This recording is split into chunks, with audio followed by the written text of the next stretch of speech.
Edinburgh University is developing an online resource from which pupils can learn life skills from philosophy. Researchers have developed the network called Open Scotland. Philosophy in Schools is Food for Thought. And ideally what it will look like is sharing of resources that teachers can access, that academics might be able to help create those resources as well. So if it's teaching philosophy as an academic subject, that's something that would be provided as lesson plans, for example. Sharing ideas, if we're doing the philosophy with children approach, then that would be shared again as lesson plans, but also in terms of talking to each other about the sorts of things that we'd like to explore. But yeah, so obviously there's an interest in doing philosophy in prisons, in the community, in business, and so it's mainly a way for people to share their knowledge, their expertise, their resources with each other, and a way to discuss ideas about how to move things forward, and I guess ideally have philosophy or philosophical thinking at least in the curriculum if we're thinking about schools. It's an approach, it's a questioning approach. So the practical application of that really is to go into the classroom with the disposition of philosophical questioning. So it's very much about listening to what children are saying about what they, what their thoughts are on certain topics that we're looking at. And letting them lead the discussion. It's very exploratory. It's about dialogue.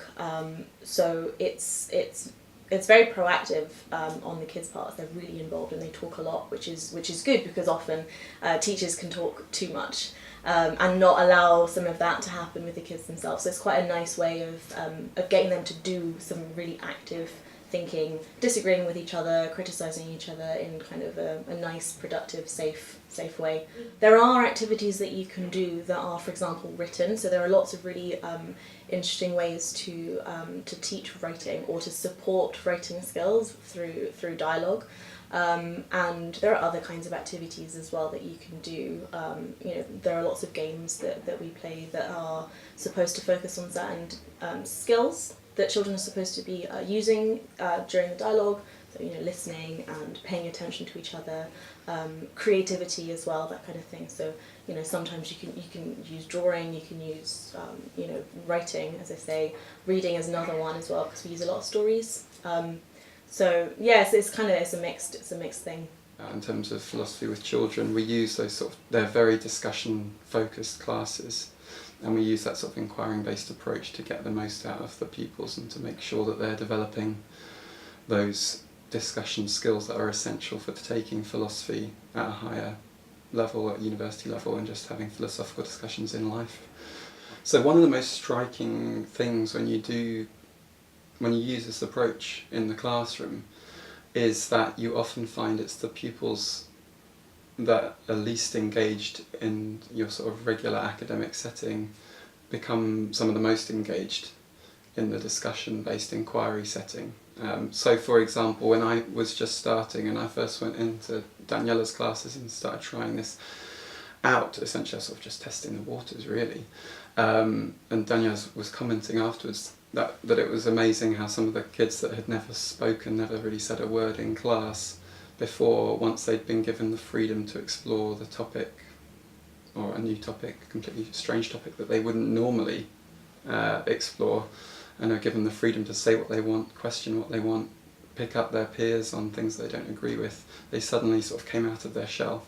And that's something that you see right across the country when people are doing research on this, that it is often those pupils, and it's often the most disadvantaged pupils, that benefit the most from this approach. So some of the tentative results that have been shown in some of the studies that have been done using philosophical inquiry show that pupils from the most disadvantaged backgrounds benefit the most in terms of their literacy and numeracy. You see an improvement across the board. It's not just in the RME classes that this has an impact, it's across all subjects, because they're thinking more critically, that they're gaining confidence and they're taking ownership over their ideas.